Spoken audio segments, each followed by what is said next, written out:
My need for paper, for posterity, precision, and the removal of personality. As history flows like a raging river, there are people who ride the rapids, hoping to record all the minute happenings, with nothing ever getting left out.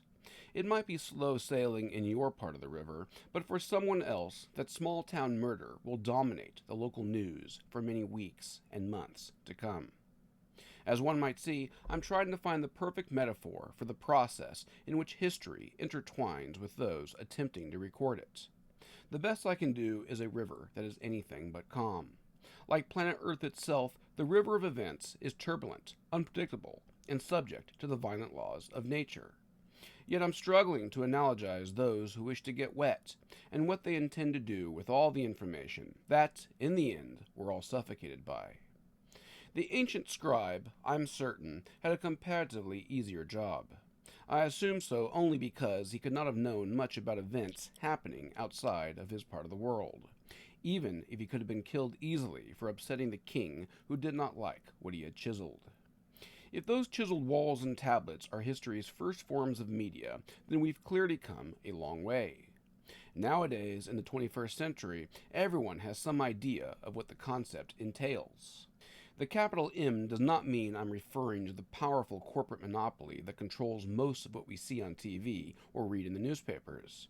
Indeed, the proper definition of media is the means of mass communication.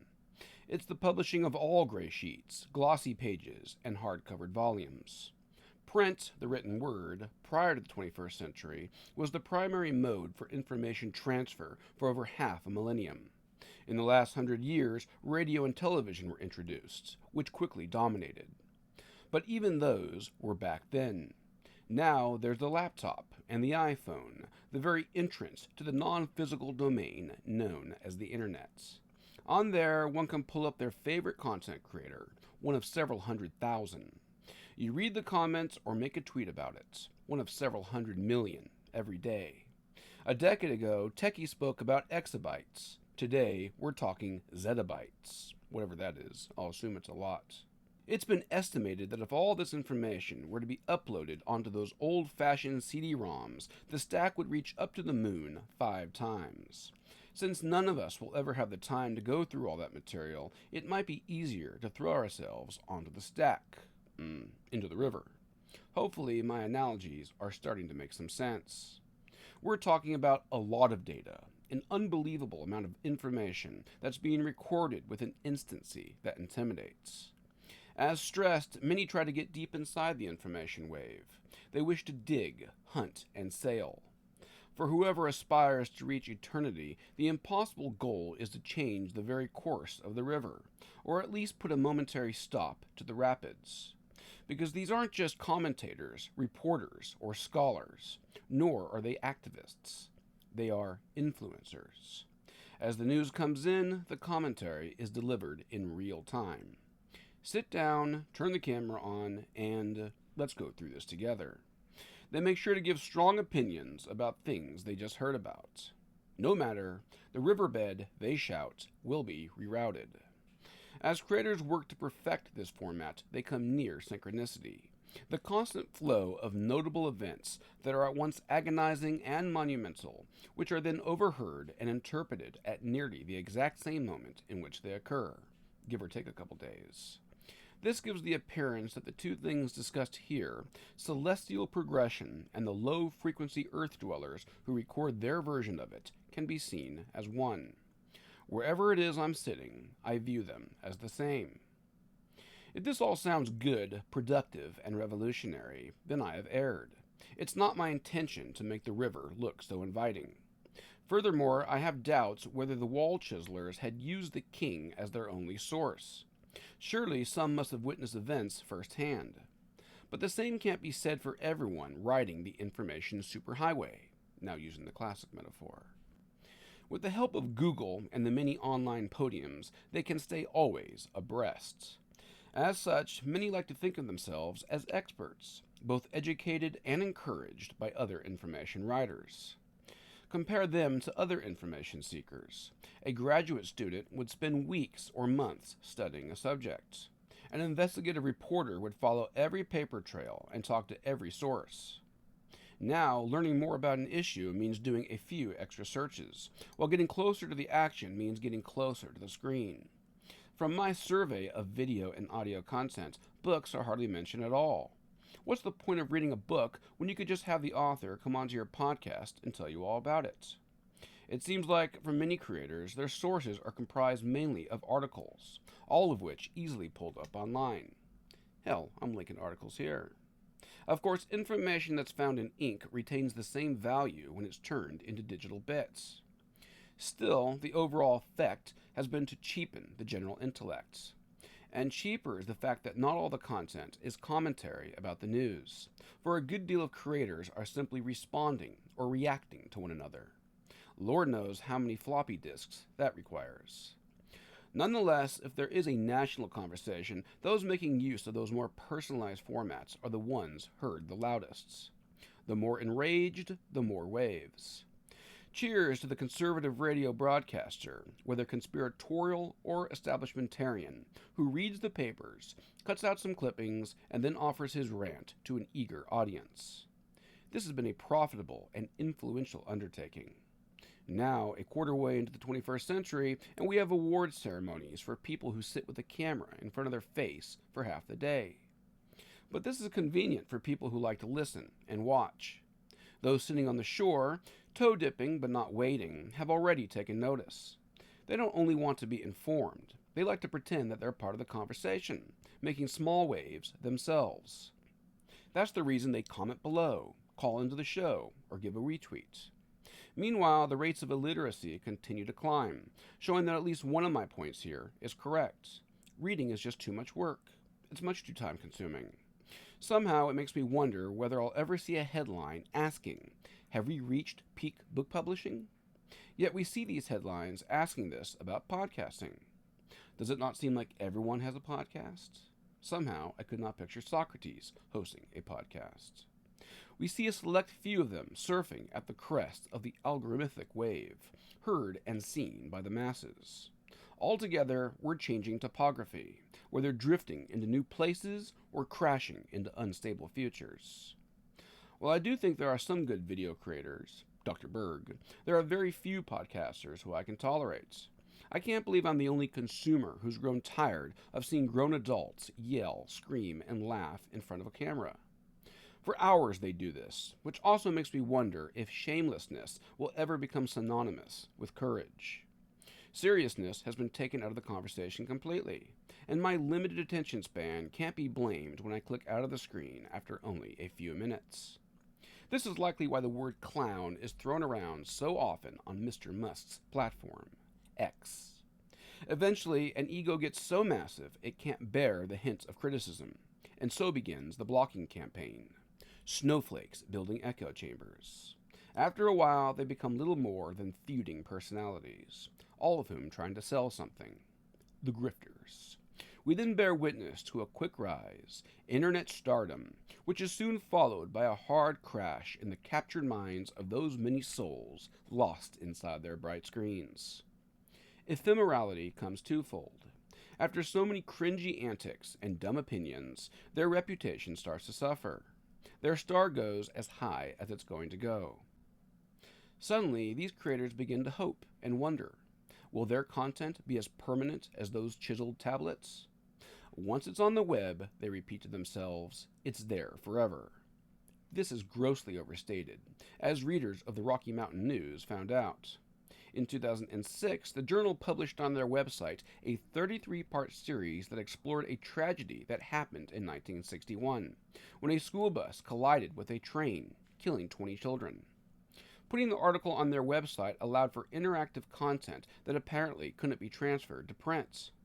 And then one day, the website went defunct, which sent the Pulitzer Prize-winning story into a digital abyss. The writer of the story had saved the story and re-uploaded onto his own site. That site also has seemingly gone defunct. Indeed, one of the main fears of being deplatformed is that the content will be erased from the web. If it's not a documentary made by a serious producer, such content will likely find its best audience on one of the major internet platforms. But that's risky. Recall when GeoCities deleted 38 million homepages, or when MySpace accidentally deleted 50 million songs. All the hard work of independent bands and musicians who had used that original social media platform to upload and promote their work had suddenly vanished from the web. One wonders how much content YouTube has taken down over the years. Thus it remains on someone's hard drive, whether the creators or the random shore dwellers. The task is then before them, to constantly and repeatedly re-upload the video-audio content. If you wish to have the message seen and heard, there are few other options. Gone are the days of handing out CDs and pamphlets on the streets.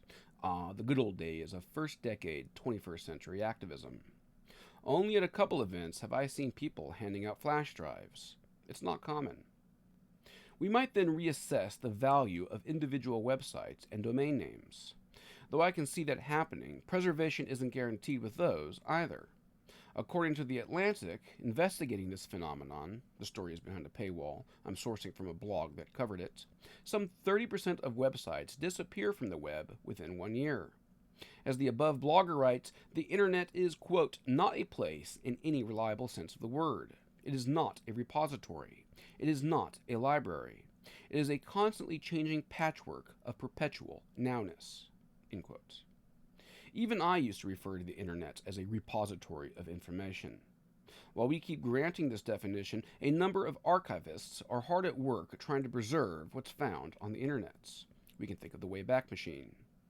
It's for this reason that I'm always loath to hyperlink to anything other than articles, which I can and do preserve by printing out as a document. Conversely, I won't be downloading every single video or podcast that contains something useful. I fully expect much of that content to soon be gone from the web, and it's just not worth the space on my hard drive. Compare this to those other forms of media, chiseled tablets, as well as books.